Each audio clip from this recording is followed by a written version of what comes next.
Temperatures hovering over 100. More of the same for the next few days into the weekend. The 7th Annual Comics for the Cause at the PAC, Wednesday, August 14th. One night only. Some of the best names in comedy come together to make you laugh and raise awareness for the Youth Project. Visit helpnothassle.org.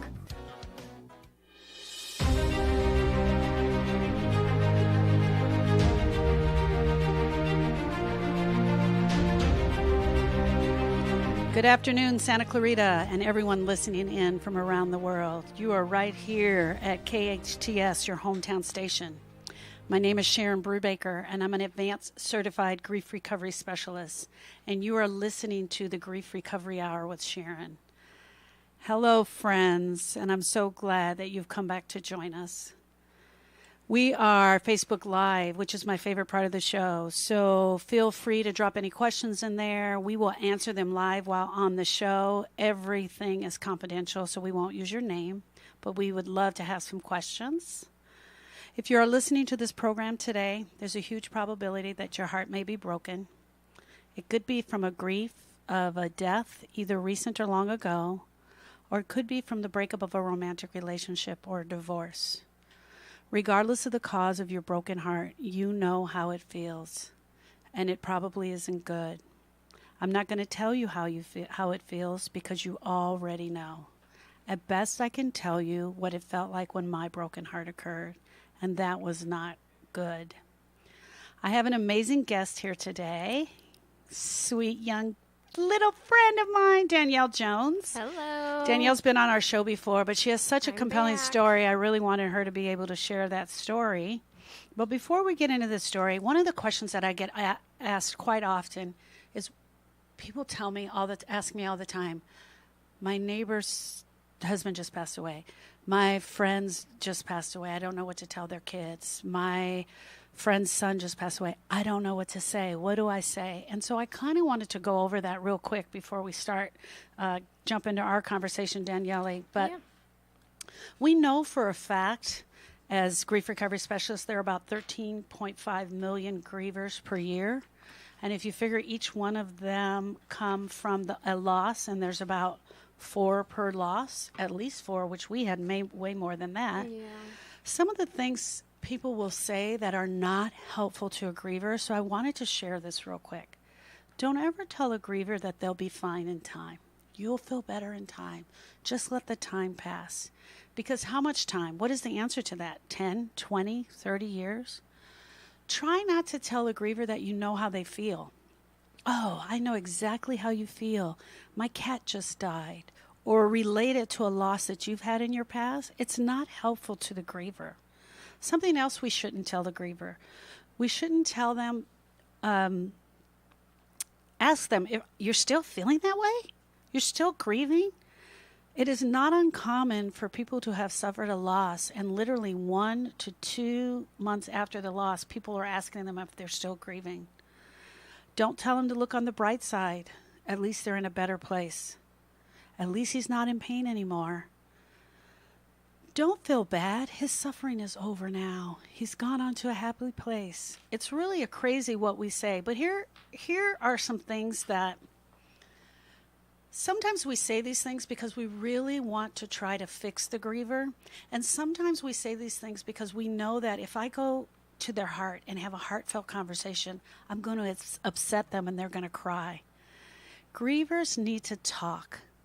They need to be listened to with respect, and they want to know that you've heard them. And it is not uncommon for grievers to repeat their story over and over again.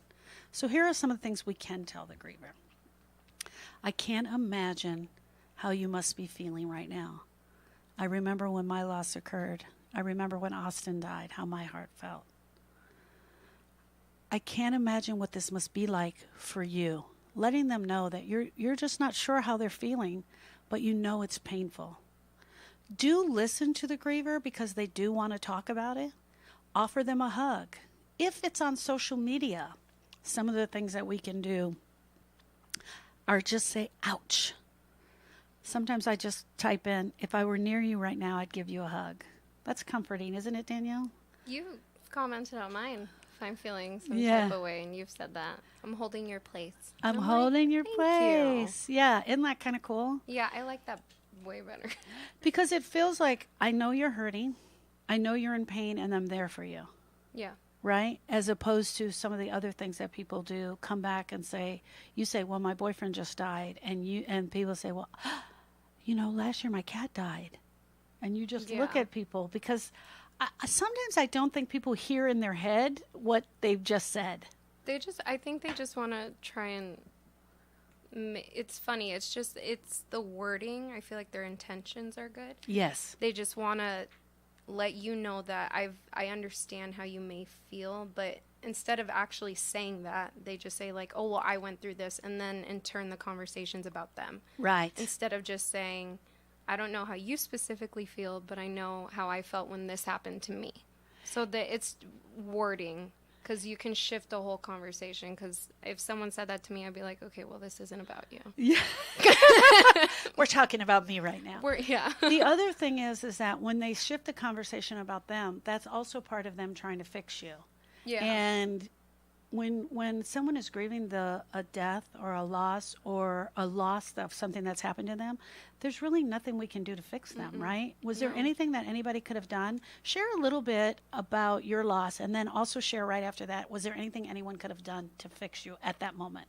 Yeah, well, I lost Donovan, your nephew. We talked about that last time. He was my ex at the time. So when he passed away in his motorcycle accident, I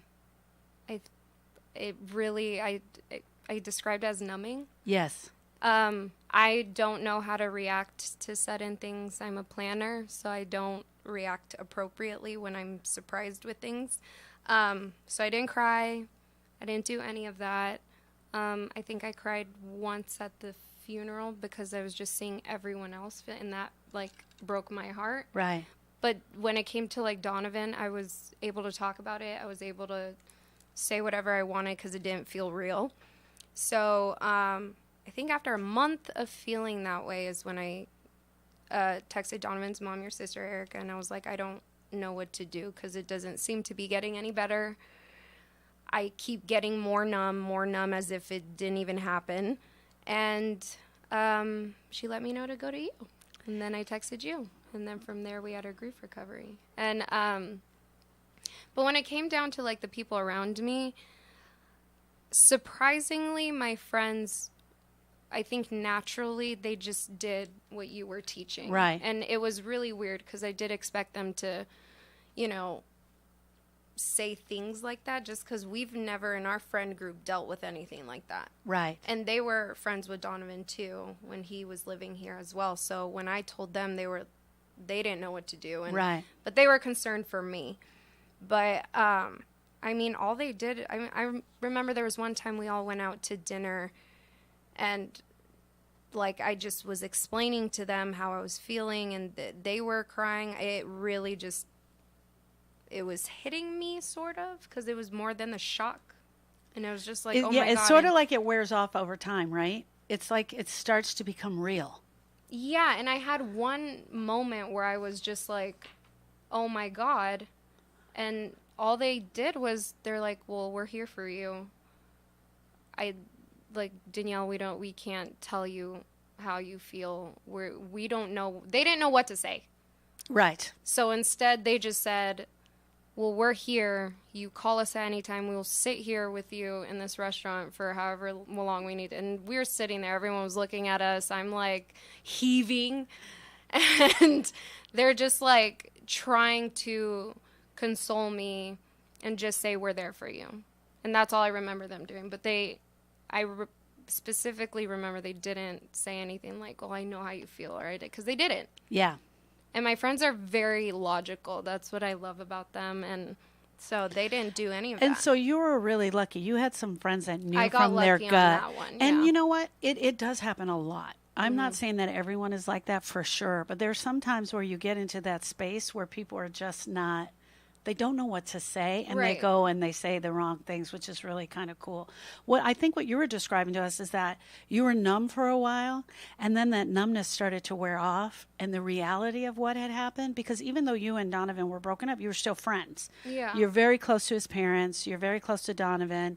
You guys were still touching base and talking and that sort of stuff. So what happened was that your friend, over time, the numbness started to wear off and the reality started to seep in. Right. And it was, Was there a lot of crying from the beginning during the numbness? Can you describe that? no. So I found out the morning of, I immediately went into, oh my God, this family is going through this again. Right.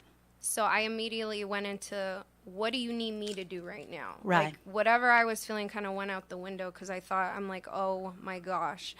And then I, immediately went to the family's house. Yeah. Took care of everything. And it wasn't until it was, because we handled everything. We were there with the whole family. Right. So we Right. we went to Yolanda's house and we were went all to sitting Peggy's there. first. I didn't do that. Oh, yeah. And then we went to Yolanda's afterwards. We all met up Right. there. Then we all met at the LAX. airport. Yeah. And after that, went home. Then the next day is when I was with my friends. And Yeah. I sat down with them at dinner. They wanted to know what was going on. I gave them all the information that I knew because we were still having incoming things. So I was telling them. And I think I'm very analytical. So surprisingly, I wanted to know every detail of what happened. I'm the same way. To him. Yeah, I need to needed know. It's part of the completion for me. Sometimes Yeah. people don't need to know, but I really had an urge to know. Like I know when I was telling my friends, they were just like, oh my God, like I wouldn't want to know that, or I wouldn't, like, why do you want to know that? And I was like, I don't know why, I need to know. I was the same way. So I think while telling them the manner of which he died and like the details of that's when I was like, I just started getting really anxious.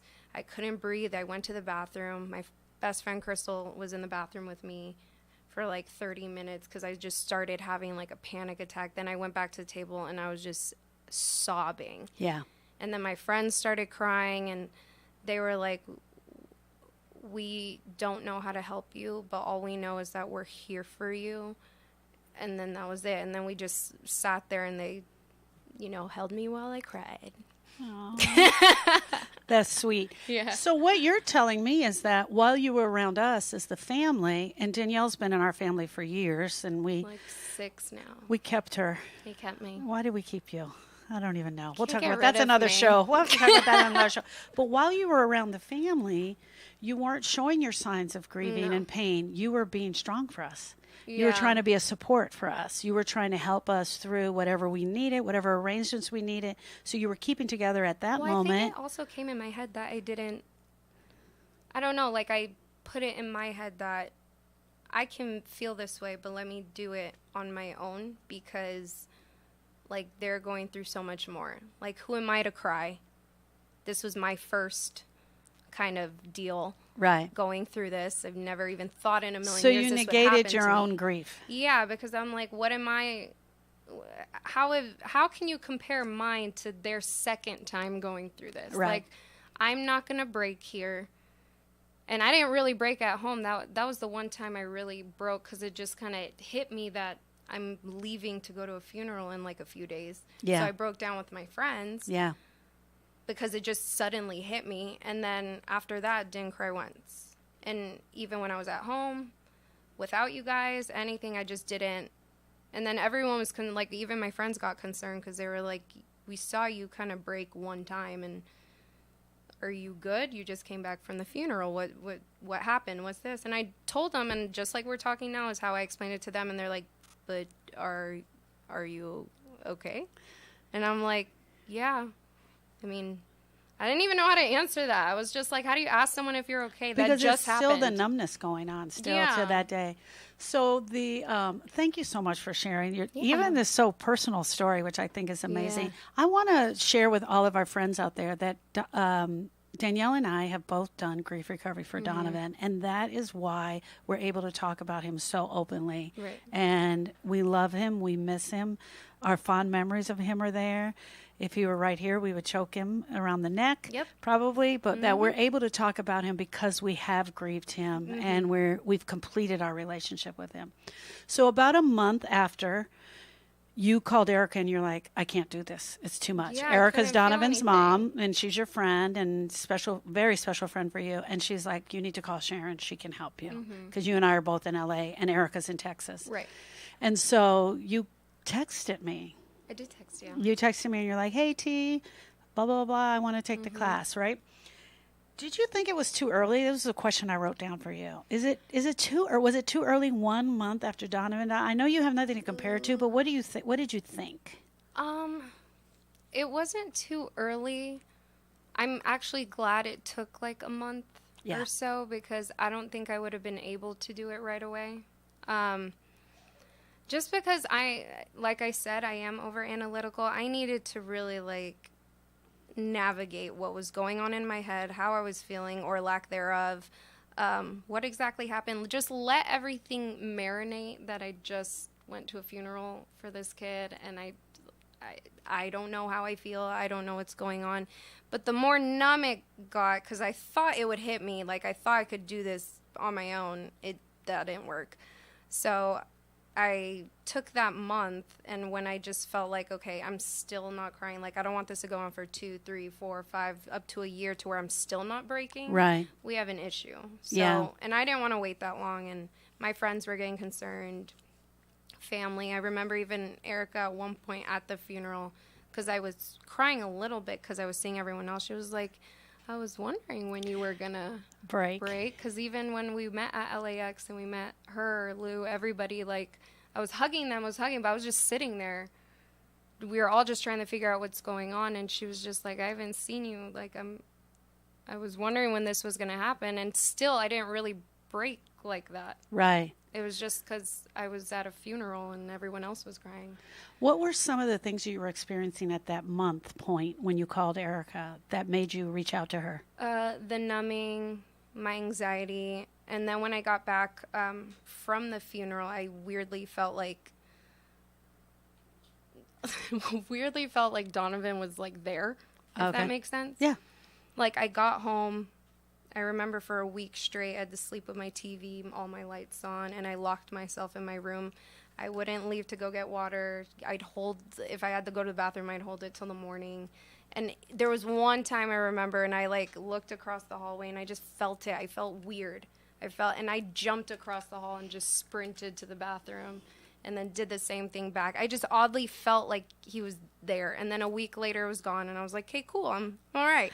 And then, but the anxiety kept building, and I hadn't felt my anxiety get that bad since I was younger. Yeah. So it was weird because I had it so under control, but something so out of control came into my life Right. that it discombobulated me. Right. And I didn't keep it together, and with very many panic attacks and all that, and me not thinking it was from that, Right. I was just like, "Hey, T, I need help." Because I'm crazy. But you weren't crazy, because that was the other thing. And that's the thing that I think a lot of people don't understand, is that your head wasn't broken. Yeah. You were absolutely sane. Your head was not broken, that your heart was absolutely broken. Right. And you were grieving, and you were missing a very good friend of yours, and you had just gone through a tragic accident with him, and your heart was absolutely broken, and you didn't know how to navigate through this. No. Yeah. No.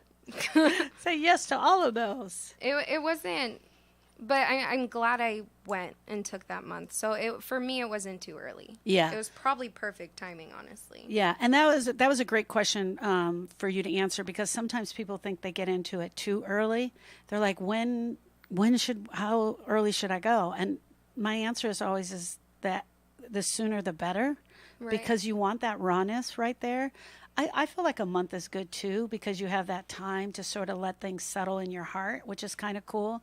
For me, I grieved Donovan on the way. I did my work on the way home from Texas. I'd been in Texas for 3 weeks. So I did my work on the way home. And then when I got here, I met with another grief recovery specialist and did my work because I needed to be working with people and I needed to not be breaking down. And one of the most respectful things that we can do for someone is grieve them respectfully and properly. Really go after what's there in our heart. We just have about a minute left, but share a little bit about just your first day in the class. Did you know? How did you feel? Did you know you made the wrong decision? You made the right decision? I was anxious, and then I was just a little. Honestly, I didn't think it was going to work. So I just kind of came in like, okay.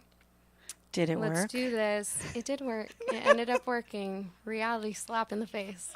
But I just got It was cool because our group was very small too. Yeah. And I was concerned that I thought maybe I should do it one-on-one with you. Right. Because I didn't want to be in a big room full of other people who are also grieving. I'm grieving my own things, so I didn't want to hear everyone else's because I was like, this is overwhelming. Right. But it ended up being a small group, and I'm glad actually it was a group because it made me feel like I wasn't the only person. And that was really cool because even though each person was in there in your group, they were all grieving something different. Yeah, only very you different. were grieving Donovan. We were able to hold the space for each other and be there for the other people, and we were able to support each other through our process. Mm-hmm. And that was really cool. I was leading the class. I wasn't going through the process with you, but it was kind of cool to just be there. Was. Still to this day, one of my favorite classes. It's still in my top 3. We're going to take a quick break right now. When we come back, we're going to delve a little bit deeper into anxiety, panic attacks, and how they kind of relate to grief and some amazing things that Danielle is doing. Thank you so much. Join us right back here after the break. The best live theater can be found right here in the Santa Clarita Valley. The Canyon Theater Guild has been entertaining audiences for decades with top quality musicals and plays. Located on Main Street in Old Town Newhall, CTG also offers workshops for the young actor in your family. For more information, call the box office at 799-2702 or go online to canyontheater.org. At the Burrito Factory, their motto has always been to serve quality food with fast, friendly service. But did I mention the taste? When it comes to authentic taste and huge mouth-watering burritos, the Burrito Factory is second to none. Whether it's lunch, dinner, or a catered event, Burrito Factory has the taste of Mexico to satisfy your craving. Burrito Factory on Soledad Canyon Road next to Chi-Chi's Pizza in Canyon Country. Stop in or call ahead 288-0222. If you're in danger of losing your home to foreclosure, you need an expert. Hi, I'm Rich Sherman with Alta Realty. I've helped hundreds of Santa Clarita residents save their homes completely for free. I've got just over 20 years experience and a loan modification success rate of over 80%. I can negotiate better terms with your bank and I can save your home from foreclosure. And again, we do this completely for free. So if you're in any danger, please call me today at 661-714-1400. That number again is 661-714-1400. I'm Rich Sherman with Alta Realty, and I'll be happy to help you save your home for free. KHTS, your hometown station.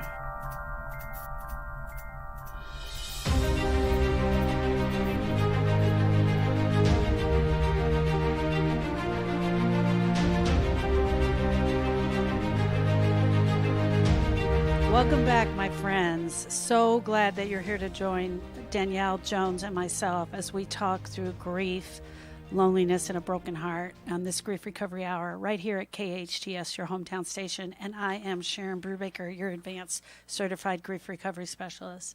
We're honored to have you guys here for the next hour. Well, for the total of an hour. I guess you won't be here for another hour.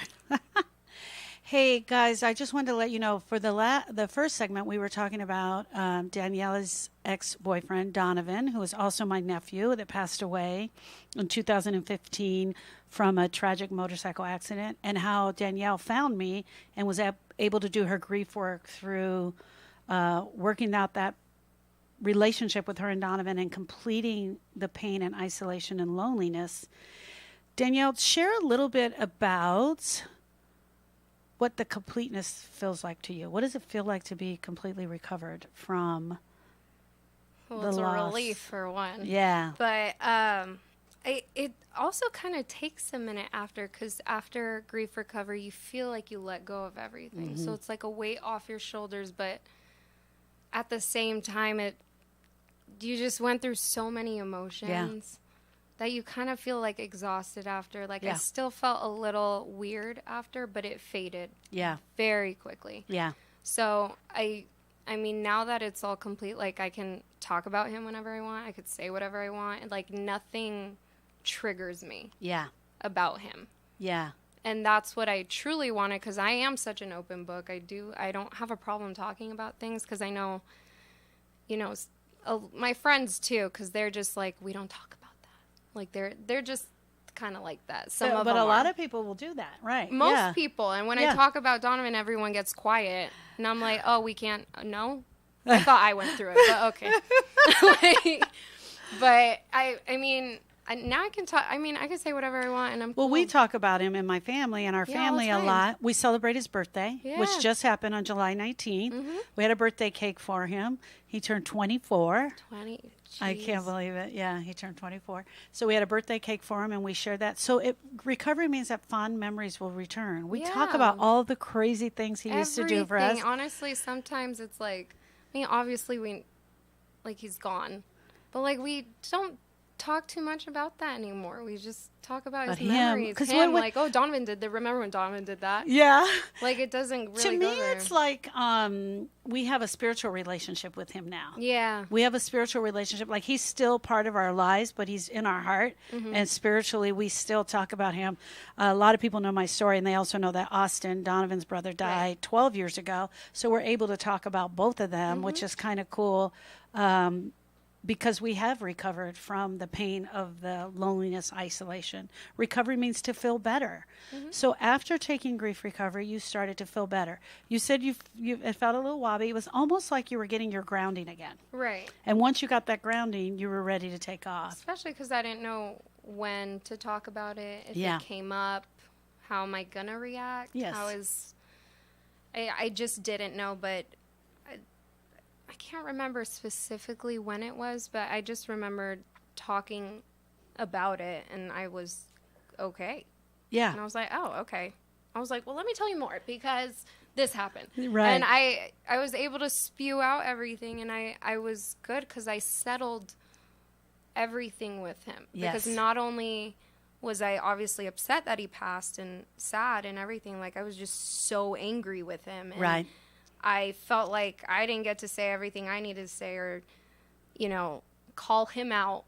Yeah. And check him, because I can't. Yeah. So it's like, to do that in grief recovery, it made me feel better, because I got to say everything I wanted to say that I couldn't do. Right. So after releasing that, it was more, because it was more so the anger for me. Yeah. Like I'm obviously, we're all gonna, if we go through a death, we're going to have that crack in our heart. Yeah. It's healed, but it's the scars there. Like a Band-Aid's over it. Mm-hmm. So it's like it's going to, at some points, I'm going to be sad about him. Right. And I have in the past. Just last week I was thinking about him, and I was like, Jesus, like, oh my God. But it's just that. Yeah.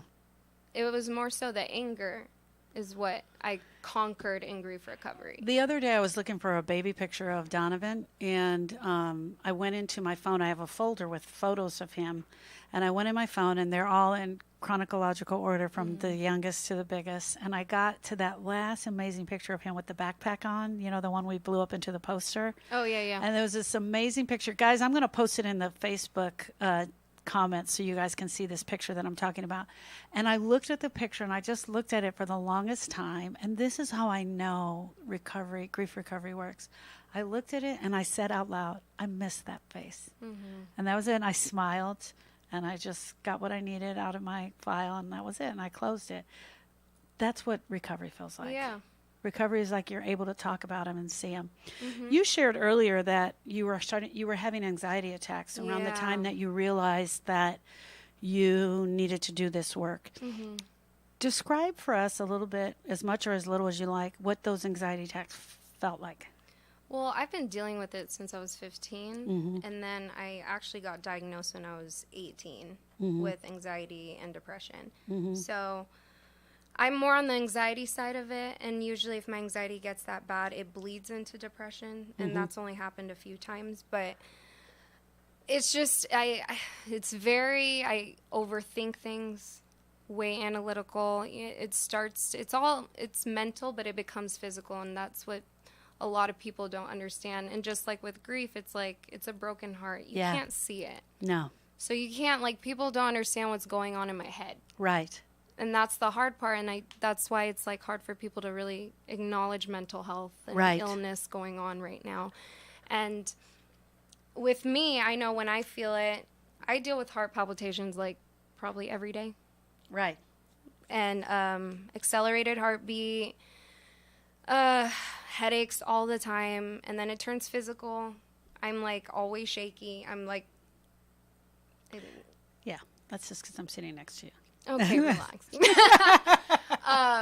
And nausea. Yeah. I get that constantly. Yeah. You know, it's very, I feel like my chest is caving in. It feels like you're going to die. It feels like a heart attack. Exactly. And that's the way I heard it described, that you literally feel like the person that's having the anxiety attack literally feels like they're going to die. Dying.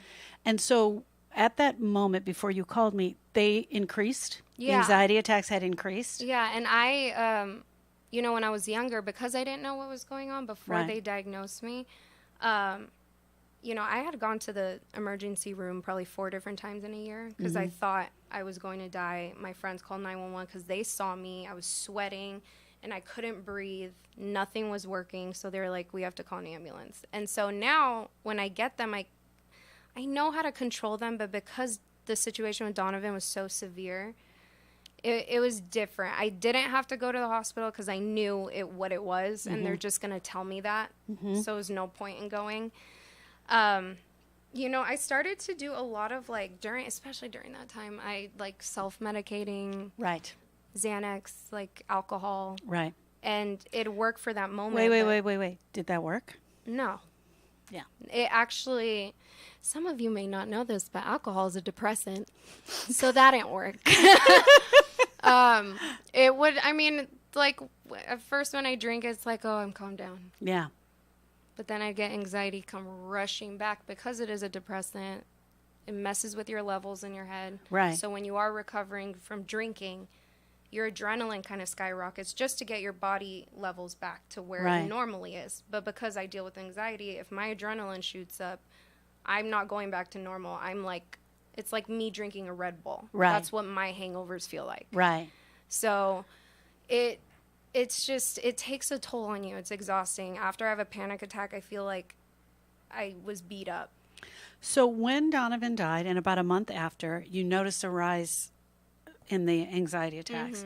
You called me. We did grief recovery. And I absolutely am not claiming that I cured your anxiety, because you still have it. But you noticed that after you did your work with Donovan, you started to feel better in that area. Yeah. Especially where he was concerned. Right. You noticed that the anxiety attacks had gone down. And would you say that that's because you you went after the grief straight on and you hit it head on? I got to the root of what was causing that particular anxiety in my life. Yeah. And so because I diminished that, I wasn't getting anxiety attacks in that area of my life, Right. if that makes sense. I mean, because it's my mental state and I just deal with it, I'm always just going to have it, like in general. But I can help it by tackling the things that might also trigger me. Right. So I'm always going to have it, but there's certain things that'll obviously make me What are go some of into those a things? panic. What are some of the things that really set you off? I mean, obviously Donovan being one of them, death. Right. I'm not good with death at all. I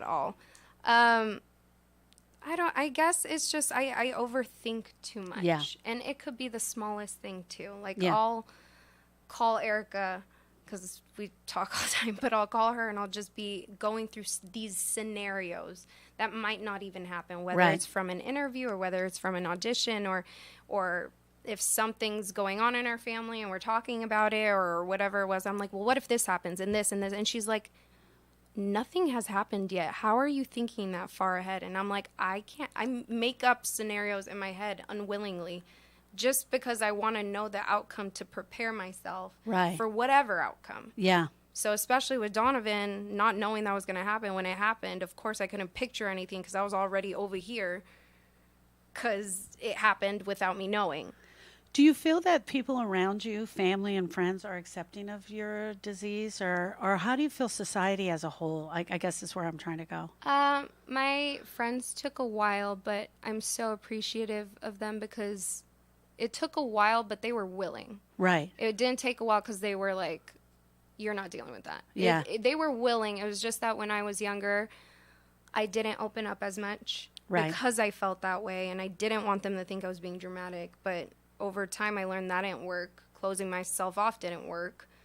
And if I wanted to help them understand, I needed to help them do that. Right.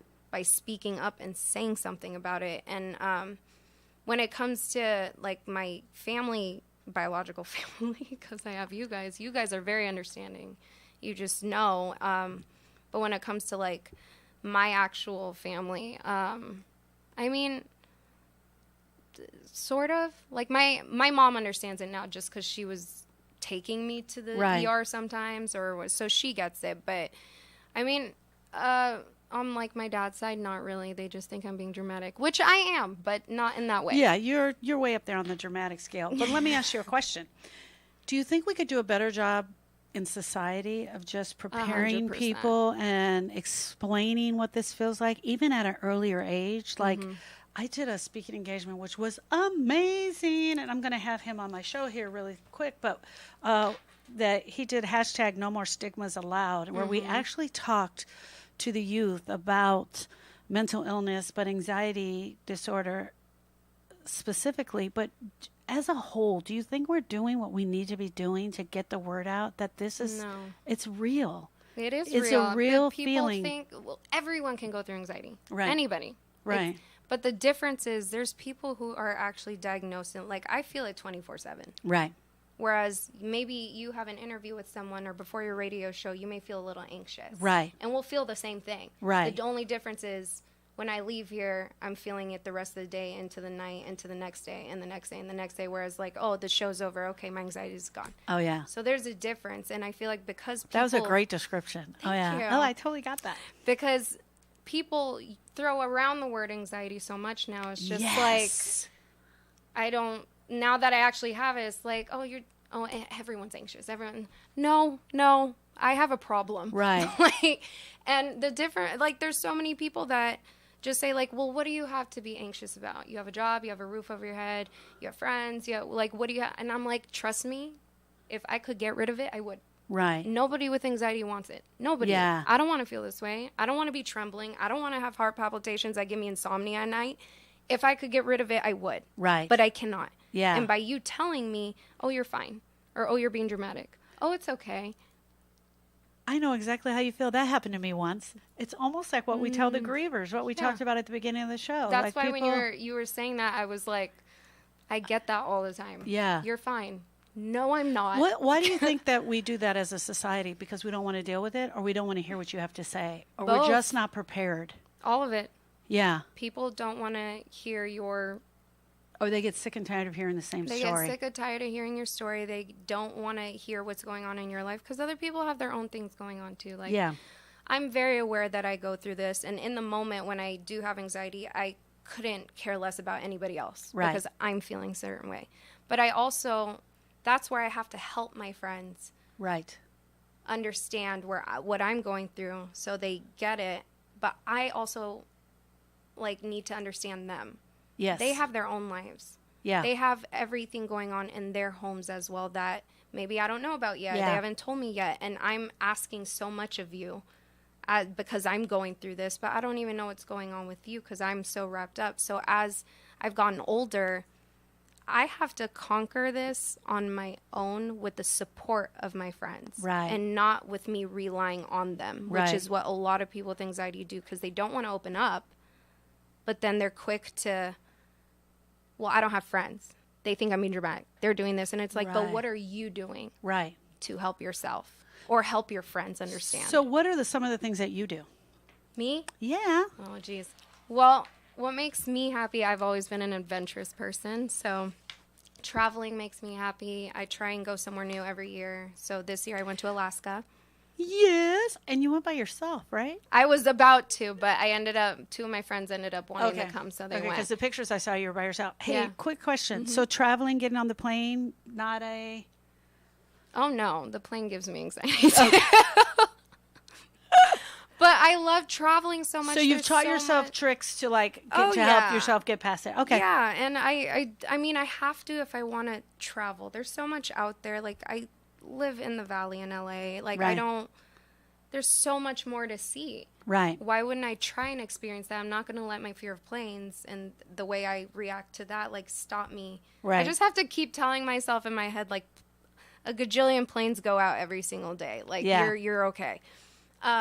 So I went to Alaska recently. I went paragliding.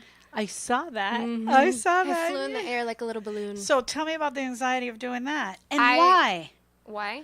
Why do that? Was that pushing yourself past your fears? Well, with me, experiencing new things makes me happy.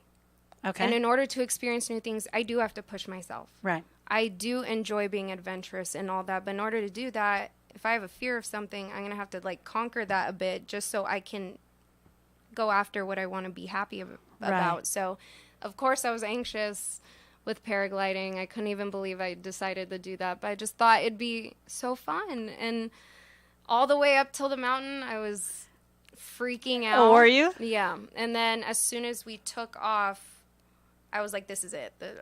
Okay. I hope I said everything I needed to say to my family because this is it.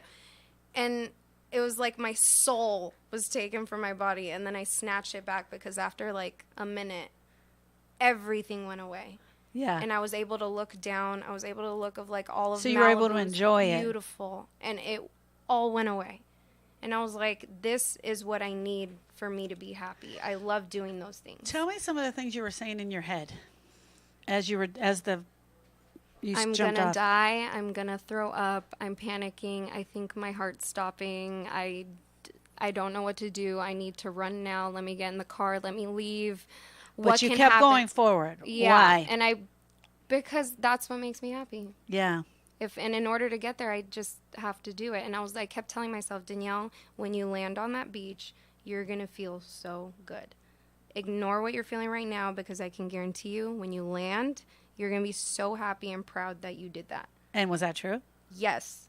Then I freaked out because I did it, and I was like, I'm alive. Great. But it could be anything, though. That's just my niche. Yes, exactly. And everybody, whether it's whether you love makeup, go do your makeup. Whether you love drawing, whether you love dancing, find your niche that makes you happy when it comes to anxiety, because that'll be your bubble. Yeah. That'll help a lot. Yeah. Rather than thinking about all the things that are giving you anxiety, because that's going to heighten everything. I panic more when I overthink. So if I go experience new things and do what makes me happy, I'm too busy doing that than doing carelessness, overthinking, and all the crazy stuff. Yeah. So thank you for sharing that, and thank you for being so raw. I love that. Thank you did you. that. We are going to take a quick break, and when we come back, you have come up with an idea that you want to start working on. We're getting the word out about anxiety and helping young people, and I think it's so amazing, and that's what I want to share on the show today. I want to thank you again for your rawness, and we'll meet you right back here after the break. Thank you. Lots of people can build websites, but there's one Santa Clarita company that specializes in designing websites for your business. Small Dog Creative. The Small Dog Creative team is made up of local designers who are hands-on. Their talented team of experts build premium websites and redefine branding. Small Dog Creative doesn't just build websites. They'll upgrade your business's online presence and turn your business into a powerful online brand. Small Dog Creative, Santa Clarita's most innovative web and design company. SmallDogCreative.com. The minute I open my door, Debbie Morris has a problem. I say, oh my gosh, a really big problem. The dog, the cat, my 3-year-old. Debbie's house is a mess. How can one family create this disaster? Debbie needs Made for You.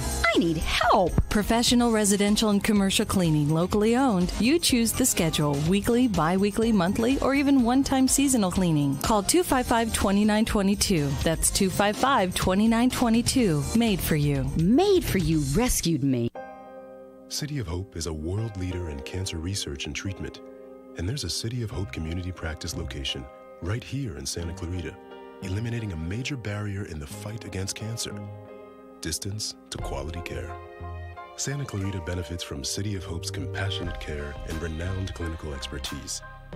Find out more at cityofhope.org/Santa Clarita or call 661-799-1999. This is a Rita's Daybreak. There's a huge crowd at Rita's. With so many amazing flavors, every day's a treat. Let's see what folks are celebrating. I lost my first tooth. No more training wheels. My dog photo got 37 likes. 3 kids, 3 activities, 0 meltdowns. There you have it. Layer it, blend it, or drink it with Italian ice and creamy custard. So many reasons to celebrate at Rita's. This has been a Rita's Daybreak. Rita's. The Antelope Valley Fair and Palmdale Auto Mall proudly brings the award-winning pop rock band The Fray to the Antelope Valley Fairgrounds Tuesday, August 21st. Enjoy a night of amazing music, including top hits like How to Save a Life, Over My Head, and You Found Me. Enjoy the very best of The Fray. Tickets on sale now at avfair.com. It's like no other station I've ever listened to. It's great. Your hometown station.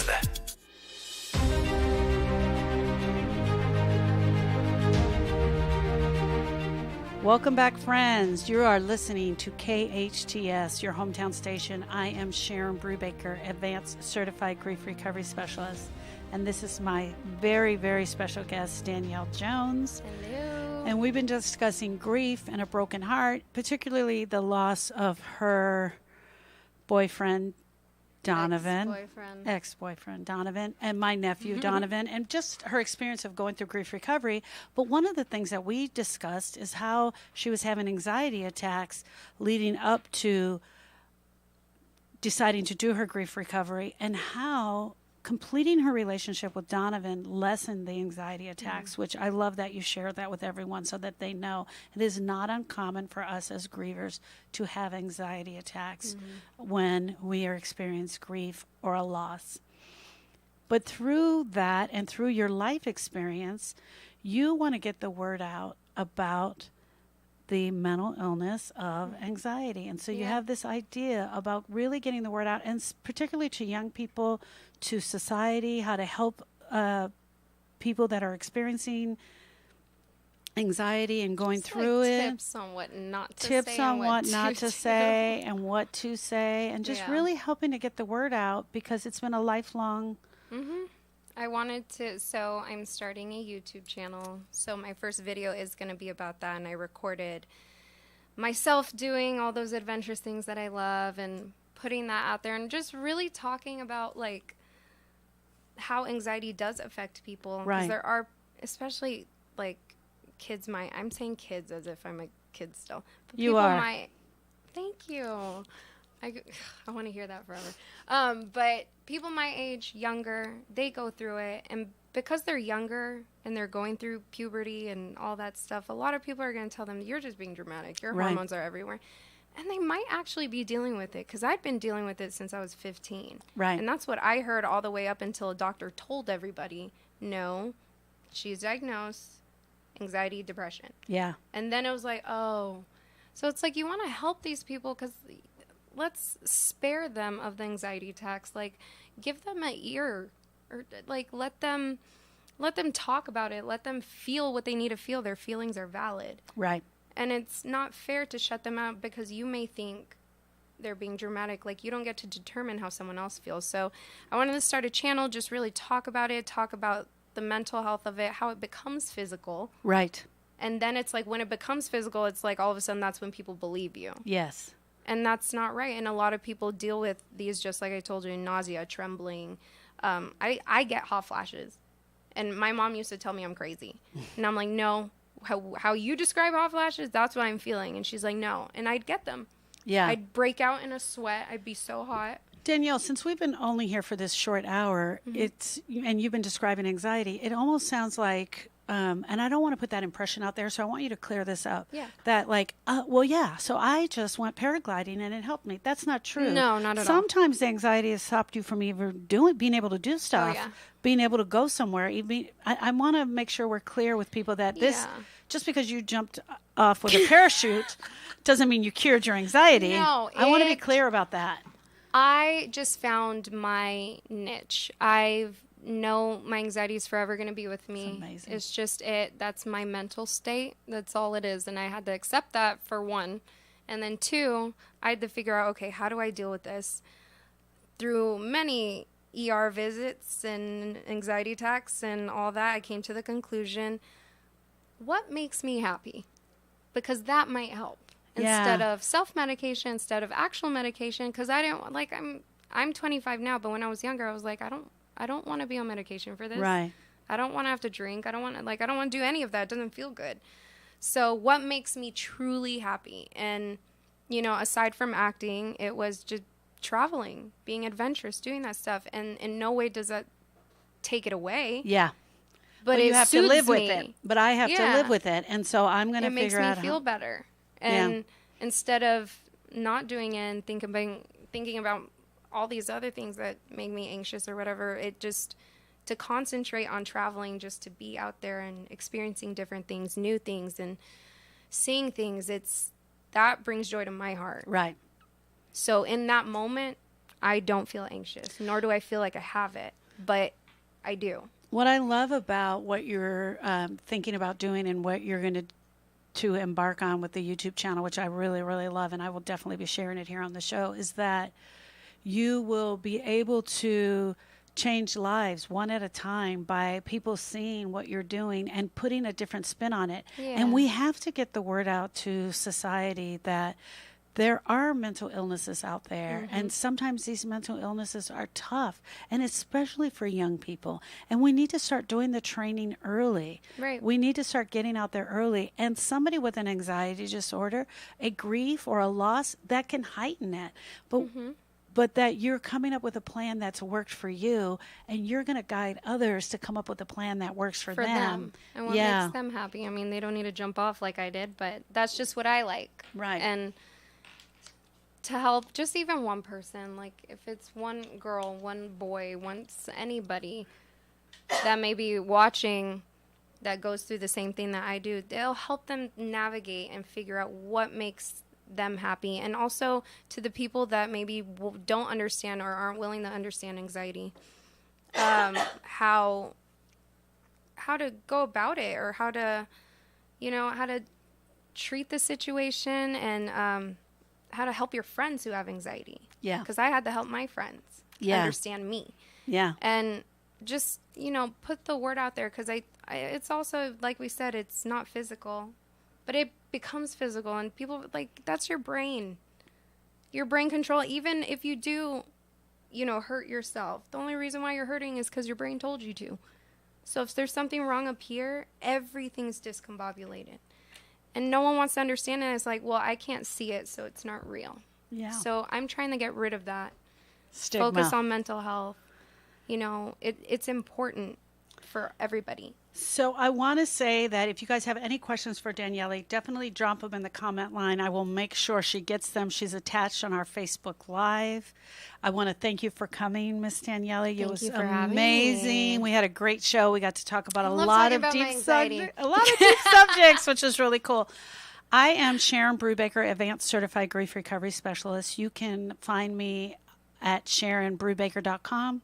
I have a grief recovery support group starting on August 23rd, and you can reach out to me there. You can download my ebook at SharonBrubaker.com. I also have a questionnaire on there, and you can download the questionnaire as well. My phone number is 661-212-0720.